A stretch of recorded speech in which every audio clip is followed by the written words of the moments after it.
Hi everybody, and welcome to today's video on Act 2 Scene 1 Part 2, and we're talking about Othello today. Now, I'm sure you've watched my previous videos if you're watching this one, so I'm not going to chat too much about note-taking or particularly about why we look at big questions when we're talking about the text. But today's big question is, how and why does Iago gain control over others? And this is a question that has taxed literary critics' brains for centuries.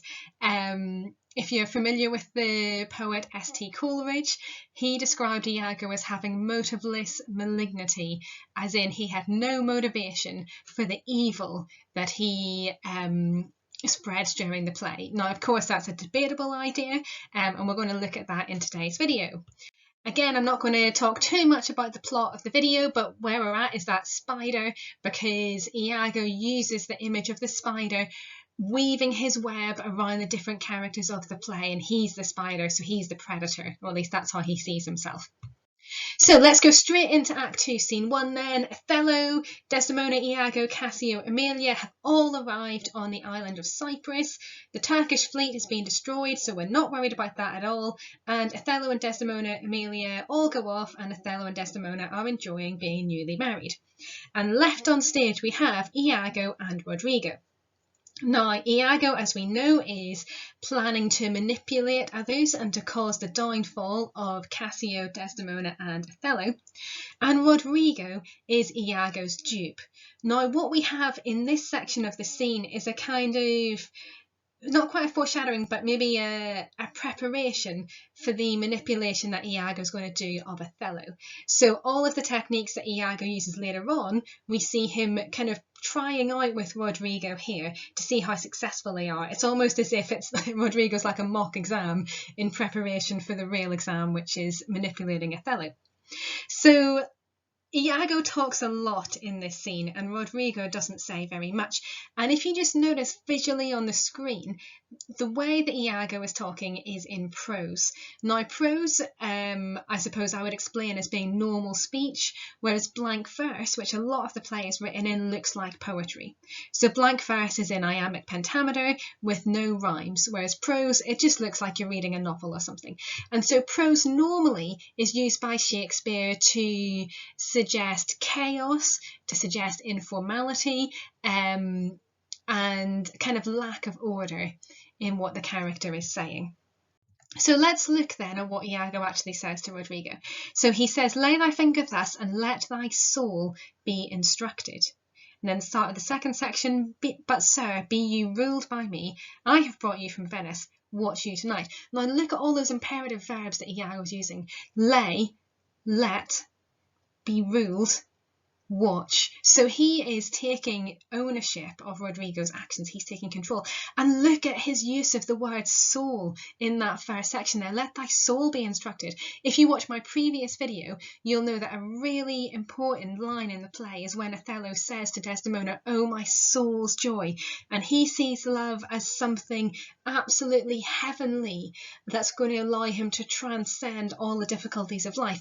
But here, Iago uses the word soul in a really debased way. He echoes Othello, but he twists it and he poisons it in the way that he poisons everything in the play. And he's going to tell Rodrigo that his soul, his very essence of his very being, is under Iago's control. And then "be you ruled by me." Now, there's a lot about politics in the play and about who rules who. You know, we've got the Duke who governs Venice, and Othello is the governor of Cyprus.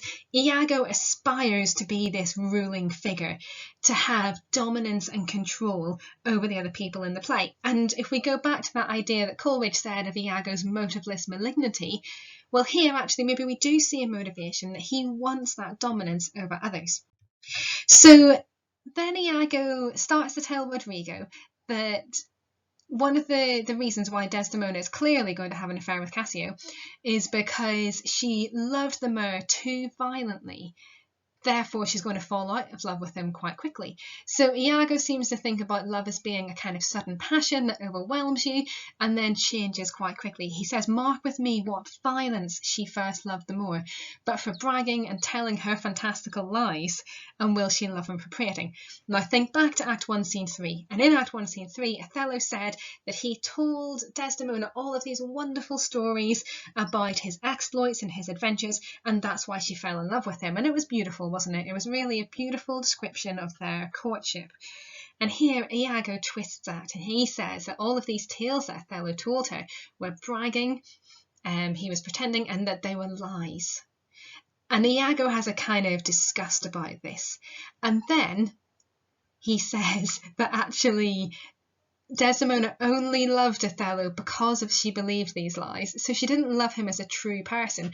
Now, this is twisted and this is different to the way Othello's presented it, but actually there's a kernel of truth in all of this. She did love Othello violently when she first saw him. Possibly he did brag and he did tell her a few lies in all of those tales of his exploits. And she did love him just because of what he said, not necessarily for him as an individual. So one of the insidious and powerful things about Iago is that even though he's manipulating, even though he is deceptive and he is not honest, he finds those little bits of truth and he twists them and he exploits them and he reframes them to convince people that actually he is telling them the truth. So then Iago goes on to say, "Her eye must be fed, and what delight shall she have to look on the devil?" Now, I've spoken a lot previously about Iago's racism and the racist terms that he uses to refer to Othello, and talking about Othello as being the devil, and later on in the speech Iago is horrifically racist about Othello as well. And Iago's assumption here is that she can't possibly love Othello because Othello's black. And within the racist society of Venice, this is a concept that Rodrigo would have been familiar with.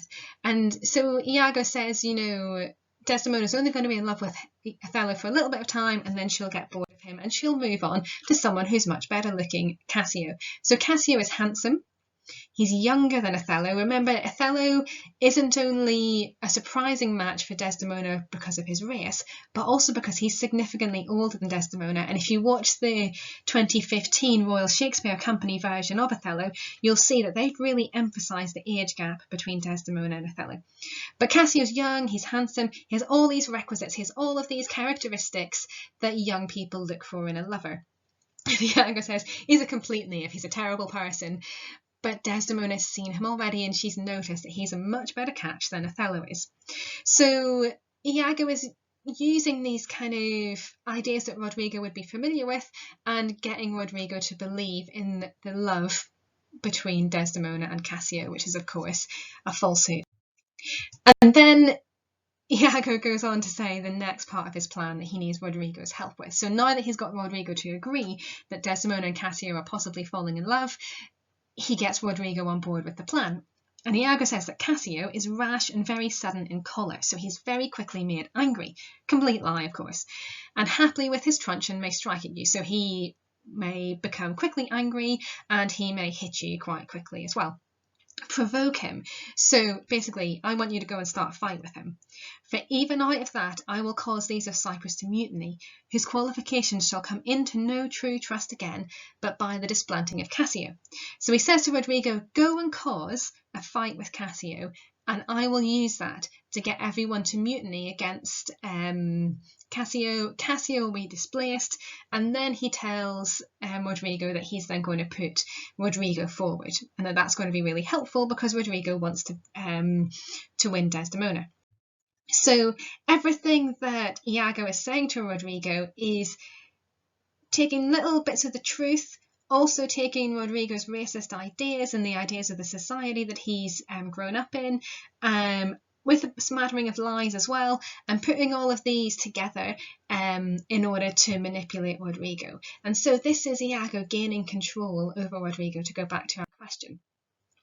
Then Rodrigo leaves, and Iago has quite a powerful soliloquy at this point. Now, I've put in a blue box here some words that I'm going to use to talk about this soliloquy. So a soliloquy, if you're not familiar with, is where the character is speaking kind of to themselves, kind of to the audience. Iago's soliloquies are very much to the audience, whereas in Macbeth it would be to himself. And Iago's soliloquies make the audience complicit, so they make us part of the crime that's going to take place. And part of the way that this happens is because Iago's voice is so compelling. It's a little bit like reading Paradise Lost, which is a very long epic poem by the 17th century poet John Milton. And in that poem, Milton presents Adam and Eve, and he presents God, but he also presents the character of Satan. And Satan's voice in Paradise Lost is so compelling, and it's very similar to Iago's voice here. There's something that's just so wonderfully convincing about the vocabulary that he uses, and his energy, and his desire for power, and the fact that he can just, take advantage of any situation, that makes the audience complicit with him. So in a sense, we become almost guilty of what happens to Othello and Desdemona. And so Shakespeare is opening the play up and saying, look, you might not consider yourself to be as bad as Iago, but actually, do you do things in your own life that cause these kind of disasters? Are there things that Iago says that you agree with and you shouldn't agree with? So Shakespeare's using Iago almost as a mirror to the audience to make us reflect on ourselves and our own society and how we need to change that society. And then the final term now in the blue box is about this debased attitude to love and humanity. Now, if you think about Othello's "Oh, my soul's joy," that's transcendent, that's heavenly. And if we think kind of geographically or spatially, that would be up at the top. Iago's debased attitude is down in hell. It's at the bottom. There's lots of imagery of going down to the bottom of a cistern or to the bottom of the sea in the play. And so this idea is that Iago again poisons everything that should be good, that should be wonderful, and makes it debased, makes it disgusting. So Iago starts his soliloquy by saying that Cassio loves her, I do well believe it. And that might be true. Cassio might actually love Desdemona. That she loves him, 'tis apt and of great credit. So apt means it kind of makes sense, it's suitable, it's appropriate. So Iago thinks, well, maybe Desdemona doesn't love him, but actually it would be appropriate if she did. It would make sense within the society that we're living in. And then he says, the Moor, howbeit that I endure him not. So I hate the Moor, I endure him not, I cannot stand this guy, is of a constant loving and noble nature. Now this is interesting. Think about all of the racist terminology that Iago has used to talk about Othello in public in front of Rodrigo. Think of how he's not giving him his name, so he's talking about him as being the Moor, rather than giving him the individuality and the respect of using his name. And here, Iago recognises actually all of the positive qualities that Othello has. He's constant, so he's loyal, he's loving, he's noble, so he's got a great level of integrity. And so Iago's presentation of himself as being racist in front of Rodrigo, is Iago racist? Does that racism prevent him from recognising that Othello does also have good qualities? Might be questions that we might want to ask. And then if Iago says, I dare think he'll prove to Desdemona and most dear husband, this could be a good marriage, he says. He realises that this could be a good thing, but he still wants to destroy it. And he goes on and gives some reasons why. Now, lots of people have debated over these reasons, and, some of them may be true. It depends whether you regard this soliloquy as being Iago talking to himself or Iago just presenting another version of himself to the audience. Is Iago just trying to get us on side by giving a big list of all the reasons? Is he trying to convince himself? So he says, I do love her too, not out of absolute lust, though peradventure I stand accountant for as great a sin. So he stands accountant for the sin of lust towards Desdemona. He wants to have sex with Desdemona as well, but partly led to die at my revenge. One of the reasons why he loves Desdemona is to get his revenge, because I do think the lusty Moor hath leaped into my seat. Now, this is a euphemism. He thinks that Othello has had an affair with Amelia, and that's referred to several times during the play, but there's no evidence for this whatsoever. Then he says, the thought whereof doth like a poisonous mineral gnaw my inwards. Now, this is really interesting. Iago's talking about himself as having been poisoned. And think about the connotations of poison. It spreads, it's debilitating, it destroys, it's unstoppable. And the visceral adjective gnaw, and the destruction and the pain that connotes as well. And Iago feels this intense pain of jealousy over his own wife, that he wants to push this outwards onto other people as well, and he wants to be even with him, wife for wife. So if Othello has slept with Emilia, Iago possibly wants to sleep with Desdemona, or to destroy Desdemona, so that he can get rid of some of this pain that he's feeling himself. And this is one of the interesting things about Iago, because it really humanises him, and we see here a glimpse of the horror that it must be to be Iago. You know, he is an incredibly horrific villain. He does present as being very racist and reprehensible in all of his actions, but we see that some of that might come from the pain that he's got inside him as well as being from imbibed from the society behind him. And then further on in the speech, he describes Desdemona as being the pure trash of Venice, as being like a prostitute.